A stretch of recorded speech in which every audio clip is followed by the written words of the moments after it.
Greetings, fellow painters! Today we paint the zombie version of Mysterio for the Marvel Zombies board game. There are enough differences between the hero version and zombie version of Mysterio to warrant splitting them into two separate videos. However, the painting of the cape and suit are virtually identical, so if you'd like to skip those sections, you can jump straight to painting the broken helmet using the timestamp down below. Welcome to Trehane Miniatures. Starting with the miniature primed in black, we'll begin applying a base coat of dark plum to the cape.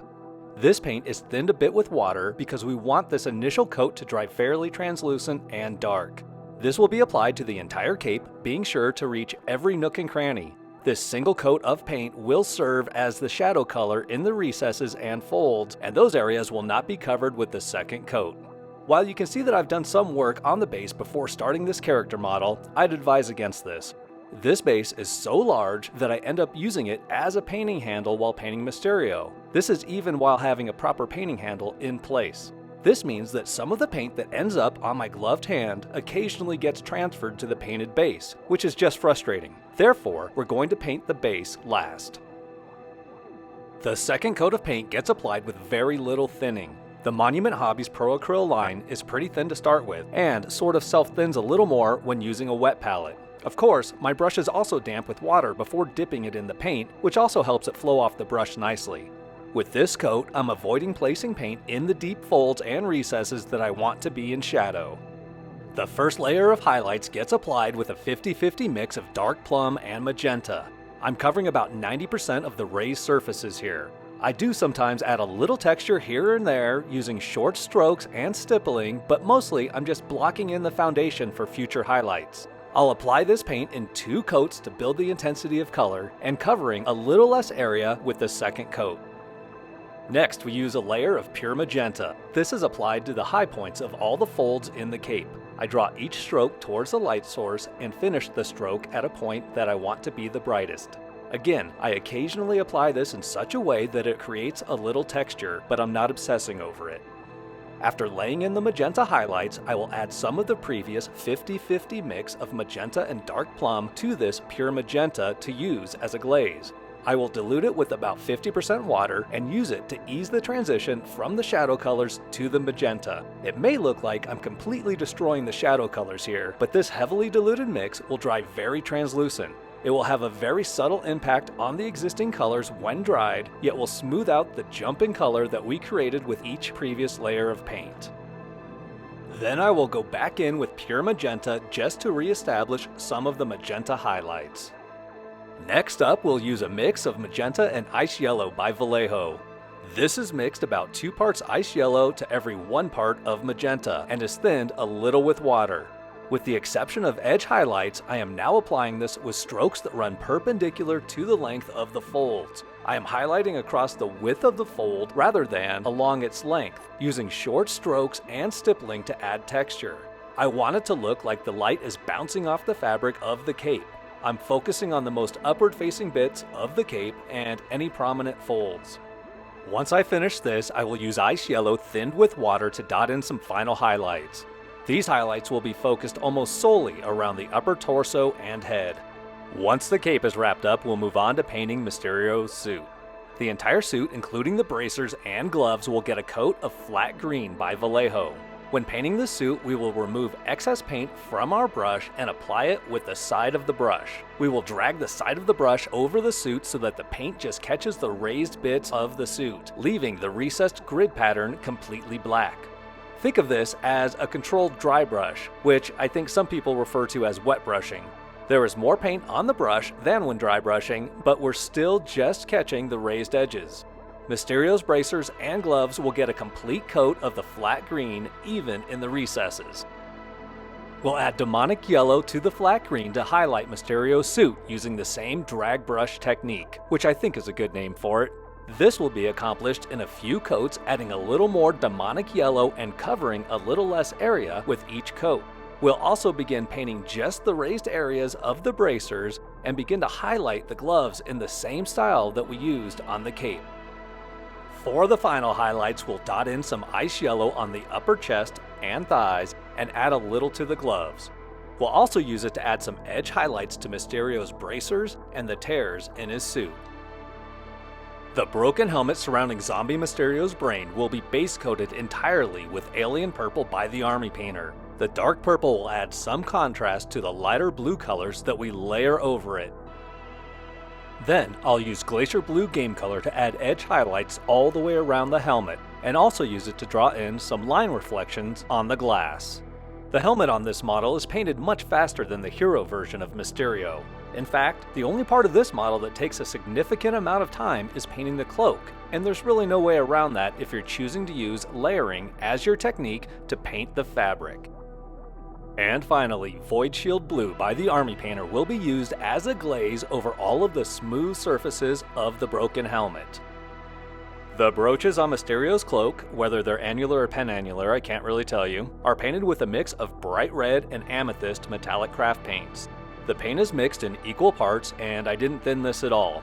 Craft paint is typically very low in pigment density, so I had to apply this in a couple of coats using a heavy dry brush technique. It takes a little extra work to use these cool colors. The hose clamp that holds on to what is left of Mysterio's helmet is painted in 4 easy steps, each taking less than a minute. First, it gets a base coat of chocolate brown.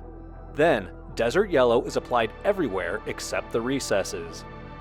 Next, demonic yellow is used to edge highlight all of the edges. Finally, ice yellow is dotted in to add some final glints of light. And now we are finally into features of this model that are completely absent on the Hero version of Mysterio. We're going to take some chocolate brown and base coat all of the flesh and wounds on Mysterio, as well as his exposed brain. This includes his right hand, both thighs, and the easy-to-miss wound on his left calf. This is also when we're going to paint the entire giant zombie hand with the same chocolate brown. You'll be glad that you waited until now to paint the giant hand, as you've avoided the frustration of accidentally tainting it with paint from a dirty hand while holding it during the earlier painting process. A second coat of chocolate brown should be applied to most areas, but a perfect opaque layer of brown isn't the goal, since we want these areas to end up with an organic, decayed look. I'm going to use Skeleton Bone by the Army Painter to imperfectly paint the rotten flesh tone over the chocolate brown base. It will be imperfect in that I am not trying to achieve a uniform layer with this color. I want the chocolate brown to show through in varying degrees of intensity. However, I will be consistent in my stroke application. Looking at each finger, tendon, and wrist as a cylinder, I'll draw each stroke across the width of the cylinder rather than along its length. Once I've completed the entire giant hand this way, I will use the same skeleton bone, thinned with water, as a quick, unifying glaze over the entire hand. I also did a little experimenting with the leftover purples from painting the cloak to see if it would work as a tint for the fingernails. I think it does. Ignoring the tragic ink spill in the background, the baby hand will be painted in the same way and with the same paint as the larger hand. And Mysterio's brain will have all of the elbow macaroni bits painted with the skeleton bone as well, leaving some chocolate brown in the recesses. We'll use the same pinkish purple cape color to tint the brains just like we did with the fingernails. I'm not the biggest fan of washes, but I decided to mix together a green and black wash to apply to both zombie hands. I thinned this down about 50% with water so it's going on very transparent and will just tint the decaying flesh. Then I'll go back to the skeleton bone one more time to use as a final highlight on the parts of the hand and fingers that I feel would be receiving the most light. Each lobe of the wee little brain will receive 3 to 4 dabs of ice yellow paint. I hope that the dramatic jump in value from the dark pink to the ice yellow will make it look as though the brain is shiny and somewhat wet. The rocks on the base will be painted first with a base of dark stone. As I am doing this, you can see little flecks of light-colored paint on the base of the model that were transferred there from my gloved hand while painting the character. This is why it's a good idea to paint the lower portion of this particular model last. Even with a proper painting handle in place, it is still very natural to handle the lower portion of this sculpt while painting the character. The rocks will be finished with a heavy dry brush of uniform gray, followed by edge highlighting with ash gray. Using sulfur oxide by the Army Painter, I will paint all of the blisters on the surface of the skin. And I'll also use this color to paint what I imagine to be the fatty tissue, tendons, and ligaments inside all of the open wounds. Afterward, I'll use ice yellow once again to highlight this yellow ochre. This time, however, ice yellow will not be the final highlight, and we will dull down these highlights in the next step. These features are too far removed from the central focus of this piece, and I don't want them to stand out too much. For the final touch, I will use Glistening Blood by the Army Painter and mix it with the dark green wash that I had made for the skin.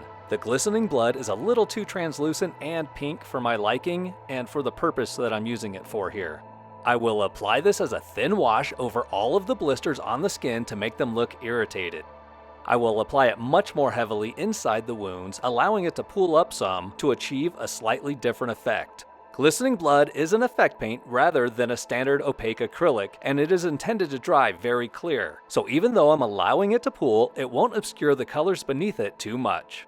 For the green smoke on the base, I made a video demonstrating the use of both white oil wash and white acrylic wash to achieve this green smoke effect, which you can see by clicking on this video here. And while I demonstrated the acrylic wash on Hero Mysterio and the oil wash on Zombie Mysterio, you can use whichever approach you prefer on this model. Thank you for watching. Please hit the like button and subscribe to join our growing community of painters.